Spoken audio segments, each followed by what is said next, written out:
Emmett Till entered this world in 1941, hailing from the vibrant city of Chicago. His parents were Mamie Carthen and Louis Till.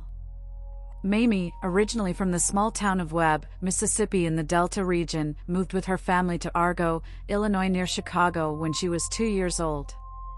This relocation was part of the Great Migration, a movement of black families from the rural South to the North, driven by a desire to escape violence, limited opportunities, and discriminatory treatment. Mississippi, particularly the Delta counties, faced significant poverty during the 1950s. In 1949, the average income for white households in Tallahatchie County, where Mamie was born, was $690. In stark contrast, black families earned only $462, reflecting the severe economic disparities. Economic prospects for black individuals in rural areas were almost non-existent, as they were often sharecroppers on land owned by white individuals. Furthermore, discriminatory laws and practices, such as racial segregation and voter suppression, had disenfranchised the black community since 1890. Emmett was primarily raised by his mother and grandmother, as Mamie and Louis Till separated in 1942 due to Louis's infidelity. Their separation turned violent when Louis assaulted Mamie, causing her to defend herself by throwing scalding water at him. In 1943, Louis was forced by a court order to choose between jail or enlisting in the U.S. Army for violating the orders to stay away from Mamie. However, in 1945, just a few weeks before Emmett's 4th birthday, Louis was court-martialed and executed in Italy for the murder of an Italian woman and the sexual assault of 2 others. At the age of 6, Emmett contracted polio, which resulted in a persistent stutter. Mamie and Emmett relocated to Detroit, where Mamie met and married Pink Bradley in 1951. However, Emmett preferred living in Chicago, so he returned to the city to live with his grandmother. Mamie and her husband joined him later that year. Following their separation in 1952, Pink Bradley returned to Detroit alone. Mamie and Emmett resided in a lively neighborhood on Chicago's South Side, close to distant relatives. To secure a better income, Mamie began working as a civilian clerk for the U.S. Air Force. She recalled that Emmett was a hard worker, helping with household chores, but sometimes getting easily distracted. She also remembered that he sometimes lacked awareness of his own limitations. During this time, Mamie faced threats from Bradley, prompting Emmett, at the age of 11, to confront him with a butcher knife, vowing to harm him if he did not leave. Despite this turmoil, Emmett generally exuded happiness. He enjoyed playful pranks with his cousins and friends, such as the time he playfully placed his friend's underwear on his head during a car ride. He was also known for his sharp fashion sense and often commanded attention from his peers. During the summer of 1955, Mamie Till Bradley's uncle, Mose Wright, paid a visit to Mamie and Emmett in Chicago. He shared stories of his experiences living in the Mississippi Delta, piquing Emmett's curiosity. Determined to see the Delta for himself, Emmett made plans to visit with his cousin, Wheeler Parker, accompanied by another cousin, Curtis Jones, who would join them later. Mose Wright, also known as Preacher, was a sharecropper and part-time minister, residing in Money, a small town in the Delta, located about 8 miles north of Greenwood. The town consisted of a few stores, a school, a post office, a cotton gin, and a modest population. Before Emmett embarked on his journey to the Delta, his mother warned him that Chicago and Mississippi were 2 distinct worlds, emphasizing the importance of his behavior in the presence of white individuals in the South. Emmett assured her that he understood the gravity of the situation. Since the collection of lynching statistics began in 1882, Mississippi alone has witnessed the extrajudicial killings of over 500 African Americans, with more than 3,000 across the entire South. Although these racially motivated murders were less frequent by the mid-1950s, they still occurred. Throughout the South, laws were in place to forbid interracial relationships, serving as a means to uphold white supremacy. Even the mere suggestion of any contact between black men and white women could result in severe consequences for black men. A resurgence of enforcing such Jim Crow laws became evident after World War II when African American veterans started advocating for equal rights in the South. Racial tensions escalated following the landmark 1954 ruling by the United States Supreme Court in Brown v. Board of Education, which declared segregation in public education unconstitutional. Many segregationists vehemently opposed this decision, fearing it would lead to interracial dating and marriage. In response, some jurisdictions ignored the ruling, while others took more drastic measures, such as closing public schools to prevent integration. Meanwhile, white communities continued to employ various methods to maintain the political disenfranchisement of black individuals, a state they had endured since the early 1900s. Segregation was a powerful tool employed in the South to enforce social inequality on blacks. Just a week before Till's arrival in Mississippi, Lamar Smith, a black activist involved in political organizing, was shot and killed in front of the county courthouse in Brookhaven.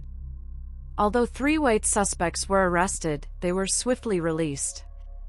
On August 21, 1955, Emmett Till arrived at the home of Mose and Elizabeth Wright in Money, Mississippi. On the evening of August 24, Till, along with some young relatives and neighbors, went to Bryant's grocery and meat market to buy candy. They were driven to the store by Till's cousin Maurice Wright. The group consisted of children from sharecropper families who had been working in the cotton fields all day. The market catered mainly to the local sharecropper community and was owned by a white couple, 24-year-old Roy Bryant and his 21-year-old wife Carolyn. At the time, Carolyn was alone in the front of the store, while her sister-in-law Juanita Millam was in the rear, looking after children. There were other local youths present, engaged in playing or watching a checkers game set up by the Bryants outside the store. The details of what transpired inside the store are still a subject of dispute. Journalist William Bradford Huey reported that Till showed a photograph of a white girl in his wallet to the youths outside the store, claiming she was his girlfriend. However, Till's cousin Curtis Jones stated that the photograph was from an integrated class at Till's school in Chicago. According to Huey and Jones, one or more of the local boys then dared Till to speak to Bryant. However, Till's cousin Simeon Wright, who was present, contradicted Huey and Jones' accounts in his 2009 book.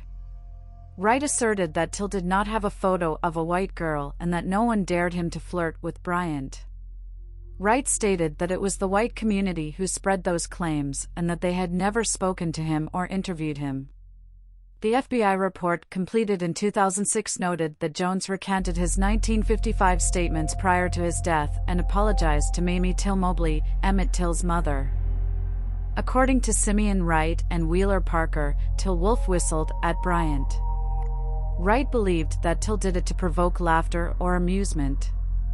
However, Wright immediately became alarmed by the action, stating that they were shocked and afraid, as they had never heard of such behavior before. A black boy whistling at a white woman in Mississippi was unheard of. Wright mentioned that the presence of the Ku Klux Klan and night riders was a daily reality for them. Some newspaper accounts after Till's disappearance suggested that he sometimes whistled to alleviate his stuttering, as he had difficulty pronouncing certain sounds. Till's mother mentioned that she taught him to softly whistle to himself before speaking to improve his articulation. During the murder trial, Carolyn Bryant testified that Till grabbed her hand while she was stocking candy and made advances, asking her for a date. She claimed that, after freeing herself from his grasp, Till followed her to the cash register, grabbed her waist, and made derogatory comments. She alleged that Till said he had been with white women before. Bryant also accused one of Till's companions of coming into the store, grabbing Till's arm, and ordering him to leave. However, historian Timothy Tyson revealed in a 2008 interview that Bryant admitted her testimony during the trial about Till's advances was false. Bryant said that that part's not true and that she couldn't remember the rest of what happened. According to Bryant's daughter-in-law, who was present during Tyson's interviews, Bryant never made the statement about Till's actions justifying his fate.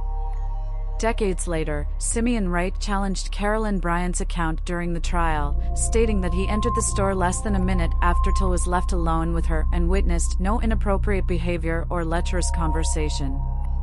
Wright asserted that Till paid for his items, and they left the store together. The FBI's 2006 investigation into the case noted that a second anonymous source, who was present in the store at the same time as Till and his cousin, supported Wright's account. It was acknowledged that after Till and Wright left the store, Carolyn Bryant went outside to retrieve a pistol from a car. Till and his companions observed this and left immediately. It is known that Till whistled while Bryant was going to her car, but one witness, Roosevelt Crawford, claimed that Till's whistle was directed at the Checkers game outside the store, not at Bryant. Roy Bryant, Carolyn's husband, was away on a shrimp hauling trip to Texas and did not return home until August 27. According to historian Timothy Tyson, civil rights activists investigating the case concluded that Carolyn Bryant initially did not inform her husband about the encounter with Till. Roy was reportedly told by someone who frequented their store. Carolyn Bryant told the FBI that she did not tell her husband because she feared he would assault Till. When Roy Bryant received news of the incident, he aggressively interrogated several young black men who entered his store. Later that evening, Bryant, accompanied by a black man named J.W. Washington, approached a black teenager walking along a road. Bryant instructed Washington to apprehend the boy, place him in the back of a pickup truck, and took him to be identified by a companion of Carolyn, who had witnessed the encounter with Till. The boy's friends or parents vouched for him at Bryant's store, while Carolyn's companion refuted the claim that the boy Bryant and Washington had seized was the same person who had interacted with her. However, Bryant somehow discovered that the boy involved in the incident was from Chicago and was staying with Mose Wright. Overheard conversations revealed Bryant and his half-brother, John William J. W. Millam, discussing their plan to take Till from his house. In the early hours of August 28, 1955, between 2 and 3:30 a.m., Bryant and Millam drove to Mose Wright's house. Millam carried a pistol and a flashlight. Millam asked Wright if there were 3 boys from Chicago in the house. Till was sharing a bed with another cousin, and a total of 8 people were present in the cabin. Millam requested that Wright lead them to the one who did the talking. In an attempt to dissuade them, Till's great-aunt offered them money, but Millam refused as he hurried Emmett to dress. Mose Wright informed the men that Till was from the North and didn't know any better. Millam then threatened Wright, asking him his age and warning him that if he spoke to anyone, he wouldn't live to see 65. They forcibly took Till to the truck, where someone in the car confirmed that he was the boy they were looking for. Had they followed their initial plan, Bryant and Millam would have brought Till to the store for Carolyn to identify him. However, they claimed in a 1956 interview with Look magazine, where they confessed to the killing, that they didn't do so because Till admitted to being the person who had spoken to her. They tied Till up in the back of a green pickup truck and drove towards Money, Mississippi. Witnesses report that they returned to Bryant's groceries, recruited 2 black men, and headed to a barn in Drew.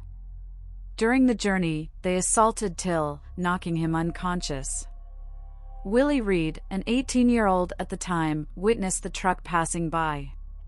He saw 2 white men in the front seat and 2 black males in the back. Some speculate that the black men were compelled to assist with the beating, although they later denied being present.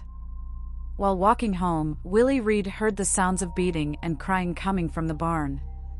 He informed a neighbor, and together they returned to a water well near the barn, where they encountered Millam. Millam asked if they heard anything, to which Reed replied, no. Others also passed by the shed and heard shouting. A local neighbor spotted 2 tight, Leroy Collins, washing blood off the truck at the back of the barn and noticed Till's boot. Millam explained that they had killed a deer and that the boot belonged to him. Some assert that Till was shot and thrown over the Black Bayou Bridge in Glendora, Mississippi, near the Tallahatchie River. The group then returned to Roy Bryant's home in Money, where they reportedly burned Emmett's clothes. In an interview with William Bradford Huey for Look magazine in 1956, Bryant and Millam claimed that their intention was to beat Till and throw him off an embankment into the river to frighten him. They told Huey that during the beating, Till insulted them, asserted his equality, and boasted about having had relations with white women. They placed Till in the back of their truck and drove to a cotton gin to take a 70-pound fan, the only moment when they admitted feeling worried, fearing that someone might spot them stealing in the early daylight. They drove along the river for several miles, searching for a place to dispose of Till.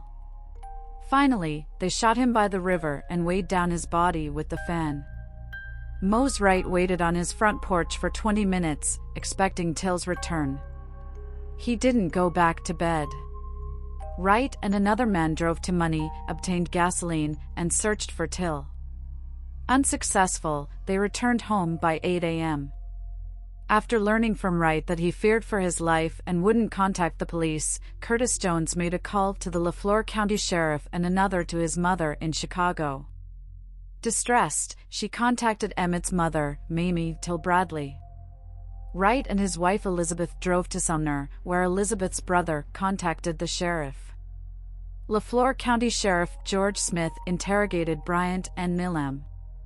They admitted to taking the boy from his great-uncle's yard but claimed they had released him the same night in front of Bryant's store. Bryant and Millam were arrested for kidnapping.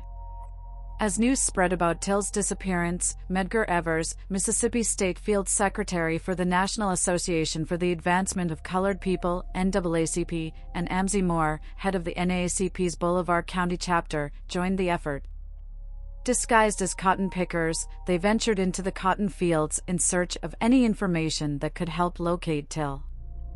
3 days after his abduction and murder, Till's severely disfigured and swollen body was discovered by 2 boys fishing in the Tallahatchie River.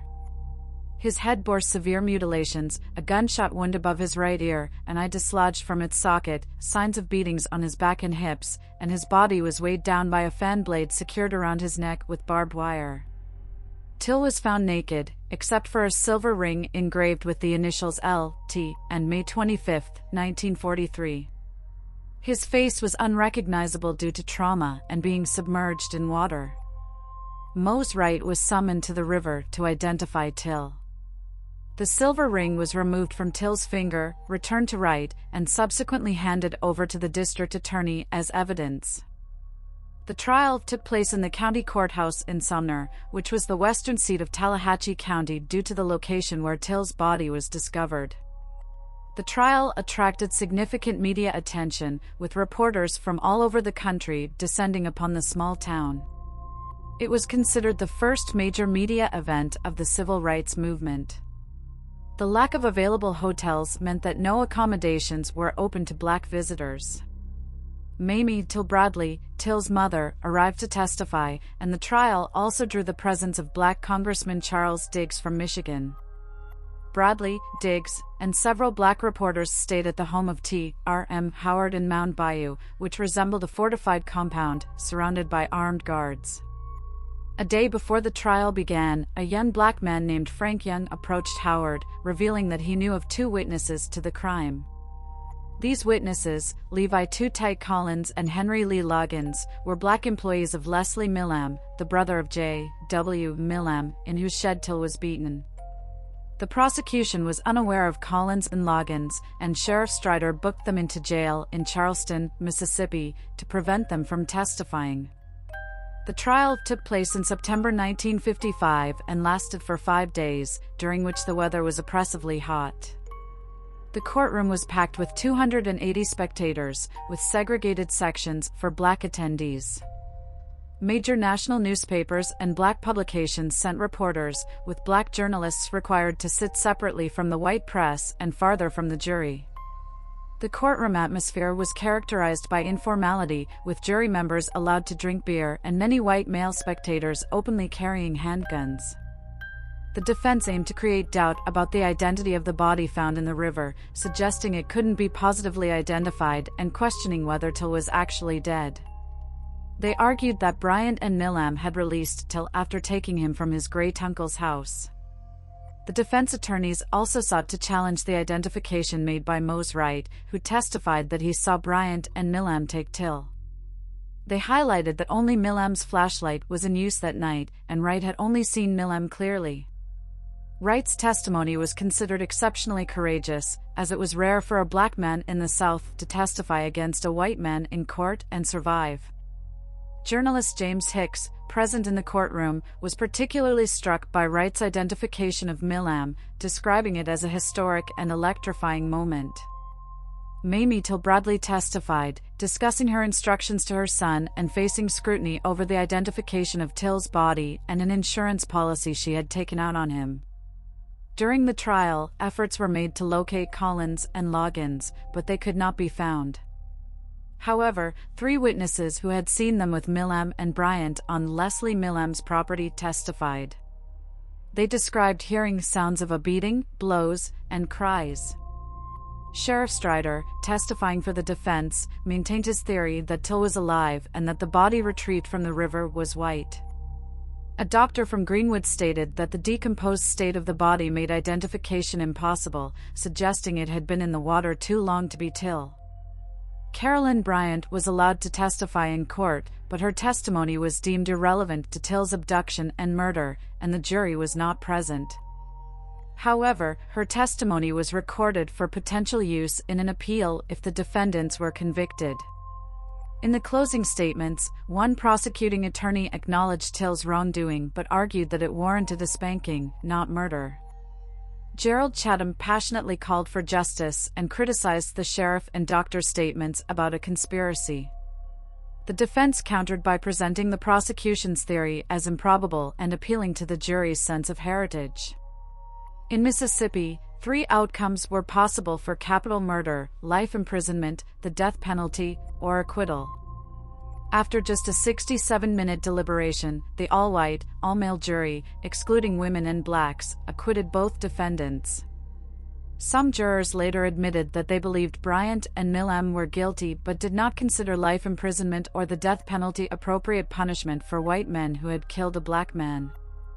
2 jurors even maintained their belief in the defense's case as late as 2005. In post-trial analyses, criticism was directed at Mamie Till Bradley for her perceived lack of emotion on the stand. The jury selection process came under scrutiny, as it heavily favored individuals from the Hill Country section of Tallahatchie County, known for its intense racism. The prosecution was criticized for dismissing potential jurors who knew the defendants personally, fearing they would vote to acquit. However, in hindsight, it was recognized that those who knew the defendants often held negative opinions of them. One juror initially voted to convict, but eventually sided with the rest of the jury to acquit. Some jurors acknowledged that they knew Bryant and Milam were guilty but questioned whether Till had died and if the body recovered from the river was his. In November 1955, a grand jury decided not to indict Bryant and Milam for kidnapping, despite their own admissions of taking Till. Mose Wright and a witness named Willie Reed testified before the grand jury, but no charges were brought. T.R.M. Howard covered the relocation expenses of Wright, Reed, and another black witness to Chicago to protect them from potential reprisals. Reed, who changed his name to Willie Lewis to avoid being found, lived in the Chicago area until his death in 2013. He kept his involvement in the case secret from his wife until it was revealed by a relative. Reed later spoke publicly about the case in the PBS documentary The Murder of Emmett Till, which aired in 2003.